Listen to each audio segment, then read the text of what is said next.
Alam mo, nakita ko dito 'no, ng imahe ng isang matanda.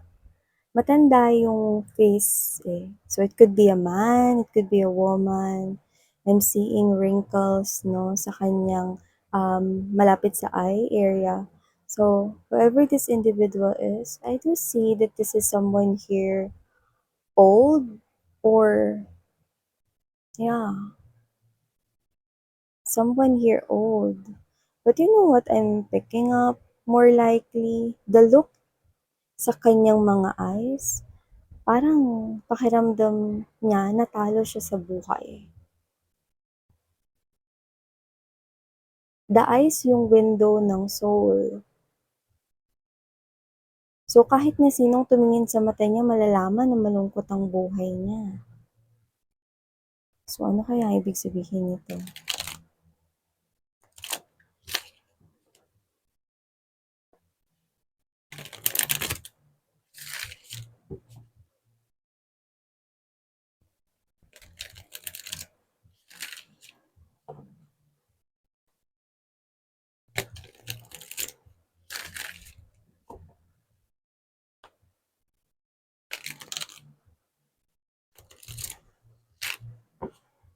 Nakita ko ng pag-ikot ng orasan pero ito ay mabilis. Maaaring may kinalaman ng malaki ang oras sa reading na ito.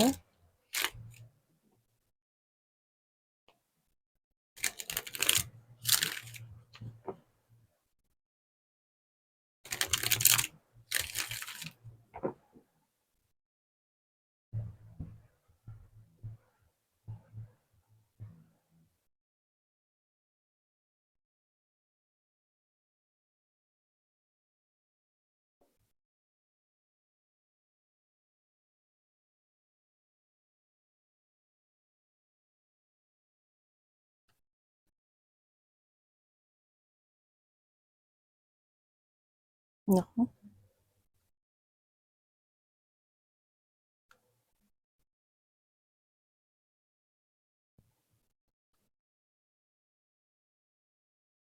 Hmm, I see.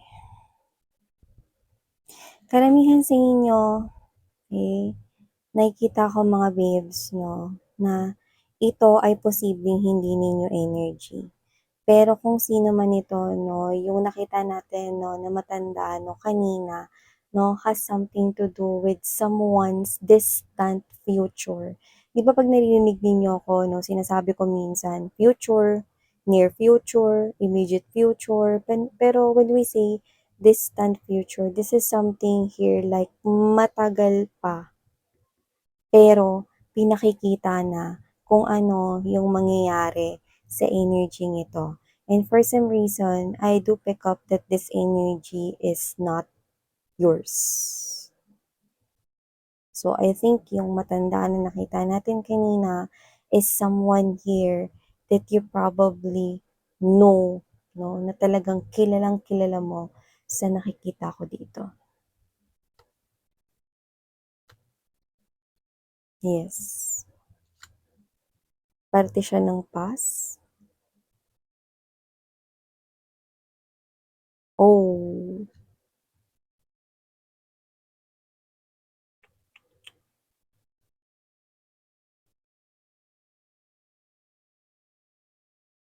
So, hey there mga My Loves Collective. Thank you po sa inyong walang sawang pagsuporta at pag-antabay dito, no? Pero yun nga, paalala lang na hindi to para sa lahat. Piliin mo lang yung mga mensaheng tingin mo ay para sa'yo. At kung feel mo na ang reading na to ay for you, then this reading might be really for you. At of course, timeless ito. Pero, nakikita ko dito na ito ay matagal-tagal pa. Distant future. Like, I must say, this is 20 years for somebody, this is 30 years, okay, or 50 years. But this is what's gonna happen. The universe is already showing us what's gonna happen after ng mahabang panahon or after ng maraming dekada or taon. Okay? So, sa nakikita ko rito, lahat tayong gender, ulitin ko lang, no? Babae, lalaki, LGBT, lahat kayo welcome, no? Pero kung sino ito, the World card energy, and there's a lot of major arcanas I'm seeing, the World card, the Hermit, the Fool, the Death, and there's this Moon card energy right here. So definitely, so whoever this individual is, I think this is someone here na hindi nakinig dito kay universe, no? Pagdating sa naging connection niya sa'yo, no? Nakikita ko ang taong ito na ah, ang kanya rito 'no, na pamumuhay is araw-araw siya rito na parang meron siya ritong mga bagay na hinahanap, mga bagay na gustong balikan 'no. Actually with the World card right here 'no, and there's this Nine of Swords. Whoever this individual is appearing as the Six of Cups as well, this person here is someone na puwedeng isa sa mga nakarelasyon mo before 'no. At pinakikita sa atin dito 'no, ang magiging buhay niya 'no, in the distant future. Itong tao na 'to 'no, ang mundo niya ay sadyang mag-iiba. Itong tao na 'to 'no, ay araw-araw siya dito na parang mabubuhay siya na may mga hinahanap siya. Siya 'tong energy na 'to 'no na excuse me, yung parang hindi niya masabi-sabi 'no, yung nararamdaman niya rito with other people, yan, parang feeling niya no one can help him or her 'no, and this person here will keep on looking, okey? Hindi lang sa'yo, kundi sa sarili niya. Kasi this person here will realize, na nung meron siyang chance rito na balikan kayo or bumalik sa piling ninyo with the Eight of Cups in reverse 'no, hindi niya yun ginawa. Na-miss niya yung isa sa pinakaimportanteng parte ng buhay niya, ang kaligayahan. At ang kaligayahan na yun ay walang iba na sinasabi rito kundi ikaw. Pero na-miss niya yung opportunity na yon because I do see that this person here, even though with the Death card energy, Fool card, and there's this Five of Cups, even though subukan niya ulit na bumalik sa nakaraan, no? Shigan Opsoyo. Wala ng oras. Tapos na yung oras. No? Konti na lang yung oras dahil matanda na siya. Hindi niya rin alam kung saan niya kayo hahanapin, saan niya kayo makikita. At hindi niya rin mahanap rito yung sarili niya. This person here will watch how sad yung magiging buhay niya in the future. It's like this person here will continue to alam mo yung when you start to talk about this, can you hear my words, no? Yung throat ko has something to do with parang, ayan no, nagagargle siya. Because this person here is someone na hindi niya rito makwento at masabi, okay, sa ibang tao, yung kanya ritong mga pinagsisisihan sa buhay niya. Alam mo, let's get straight to the point. This person's life, hanggang sa dulo, is sobrang malungkot. Araw-araw, mararamdaman niya 'tong regret na 'to. Araw-araw, hahanapin ka niya rito, 'no? At araw-araw, sinubukan ka talaga niya na parang palitan at hanapin sa iba't ibang tao, 'no? Pero yung mga tao na yun ay umalis lang din sa buhay niya kasi nakita ko siya ritong nag-iisa. Nag-iisa siya sa kanyang pagtanda. Maaaring, malakas ang tsansa na walang sino man ang sumama sa kanya 'no, na mamuhay 'no, hanggang sa pagtanda. So, kung sino man 'to, ang dami niya ritong pagsisisihan sa buhay niya. Ang daming mga kalungkutan rito ang nakikita ko 'no, at nakikita ko na parang kinakaawaan niya yung sarili niya rito. Bagay na hindi niya na kayang ibalik yung oras kasi tapos na ito. At kahit na meron pa siyang natitirang oras, alam niyang kulang na ito para maitama ang kanya ritong buhay. So, ang tanging nakita ko rito is na-realize niya rito 'no, na parang kahit dun sa parang natitirang oras na meron siya, nakita ko rito na sinubukan niyang magbago bilang isang tao. Nakita ko na nag-improve yung pag-uugali niya, yung karakter niya, yung behavior niya, yung personalidad niya, 'no, nabago yun, 'no. Hindi niya lang napapansin yun, kasi naka-focus siya rito 'no, sa mga bagay na nawala. So, nakita ko na kinamumuhian niya yung sarili niya rito dahil hindi siya masaya. At alam niya na iiwanan niya 'tong earth na ito or itong lifetime period na 'to, itong timeline na ito 'no, nang siya ay malungkot. So, kung sino man 'tong energy na 'to, nakikita ko rito 'no, na parang hinihintay na lamang niya yung oras 'no, na matapos na.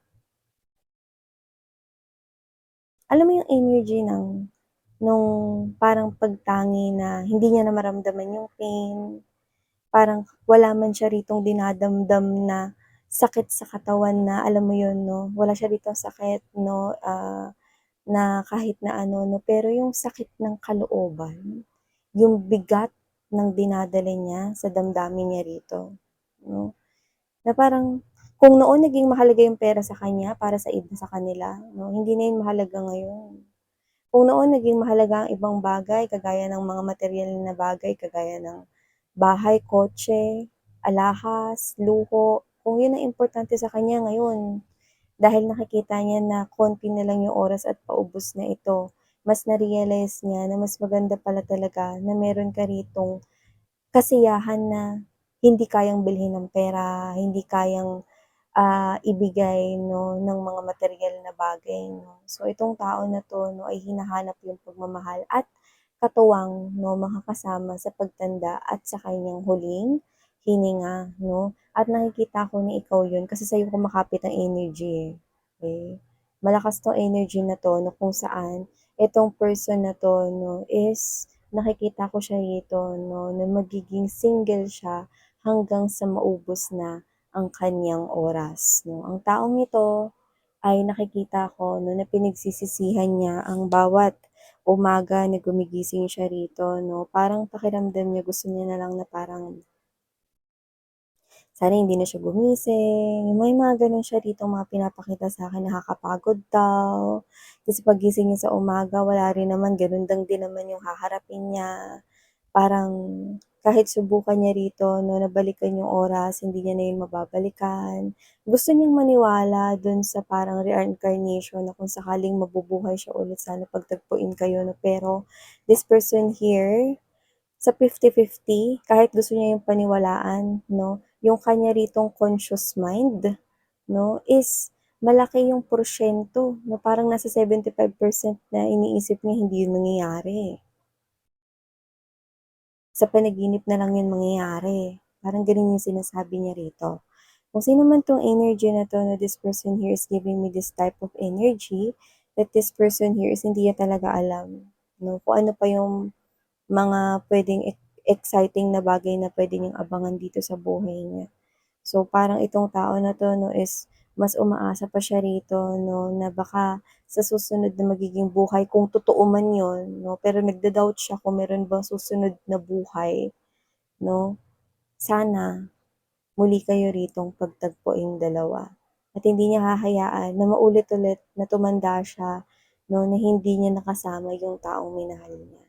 So, whoever this individual is na medyo mahirap ito para sa kanya, kasi kapag ang isang tao gusto mong maniwala sa bagay na na imposible naman na iniisip ng isip mo, then ito ay imposible talagang mangyayari kasi una sa lahat iniisip mo na agad na ito ay imposible, 'di ba? So itong tao na 'to 'no, kahit na gusto niya ritong umasa na magkikita pa kayo ulit sa susunod na buhay ninyo or magiging buhay ninyo 'no, ah, posible ito na kanya rin na parang ang tawag ng iba dun jinx 'no, parang na-jinx kasi dapat kung ano yung bagay na pinaniniwalaan mo, buo din dapat yung loob mo patungkol sa bagay na yun. So, hindi puwedeng magtama 'no, yung energy na magkasalungat. So, dapat kung gusto niya rito na makita kayo sa susunod na habang buhay dapat paniwalaan niya ito ng buong-buo. Pero yun nga, dahil marami siya ritong mga doubts, marami siya ritong mga parang pagsisisi, lalo na sa koneksyon ninyo, nakita ko rito na natatabunan ng lungkot at natatabunan rito ng mga bagay 'no na nagpapa nagpapabagsak ng emosyon niya, okey? Yung mga bagay na sana nagbibigay ng pag-asa sa kanya sa sitwasyon na ito. Kung sino man ito, magpapatuloy pa rin na masasaktan siya rito hanggang sa nakikita ko na mauubos yung oras niya rito. Mauubos yung oras niya rito sa mundo, no? Nang hindi kayo nagkikita, no? Sa totoo lang, hindi ko na kayo talaga nakita sa distant future niya. Siya lang talaga yon mag-isa. At alam mo yon mga babes, no? Nakikita ko na itong tao na 'to 'no, hanggang sa dulo. Alam mo yung alam mo yung pakiramdam kapagka naubos na yung oras mo, ta's wala ka na lang magawa kundi umiyak at antayin na lang 'no, na matapos yung lahat. Gano'n yung energy na binubuga niya rito. Kaya kung sino man 'tong energy na 'to 'no, nakikita ko na hahanapin ka niya, habang buhay ka niyang hahanapin sa puso niya. Hindi man ito madaling aminin sa'yo o sa mga taong nakapaligid sa kanya, ikaw yung nag-iisang magiging malaking kulang sa buhay niya. Maybe this is a sad ending for somebody here na ex mo, pero nakikita ko rito na wala ka ditong kasalanan kundi mahalin lang siya. Nakikita ko rito na kakaawaan niya ang sarili niya sa mga bagay na nagawa niya sa'yong hindi maganda noon, na naging bunga at dahilan kung bakit hindi naging hanggang kayo sa dulo. Yeah. So kung sino man 'tong energy na 'to 'no, this is something here, like this person here paid the price. Ito ang naging kapalit ng lahat ng mga bagay na hindi niya rito, na hindi magandang nagawa niya sa inyo rito. So,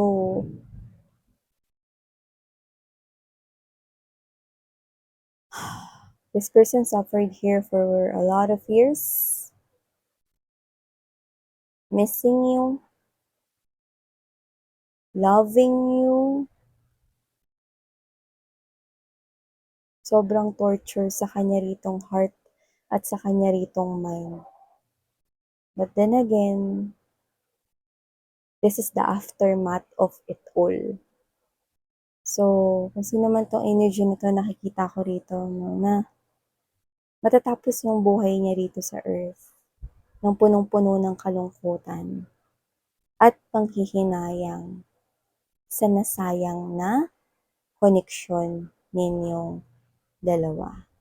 So, dito, hindi ka na talaga naging bahagi ng distant future niya, maaaring gumawa ka na rin ng sarili mo ritong tadhana or maaaring meron ditong ibang naging plano, no, ang Panginoon or ang universe rito sa buhay mo. Pero sa kanya, nakita ko rito, no, na naubos yung oras niya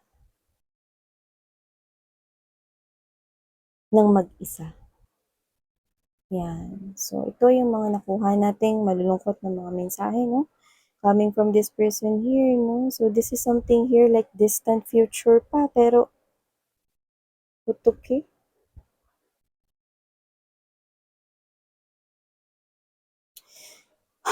So, yeah.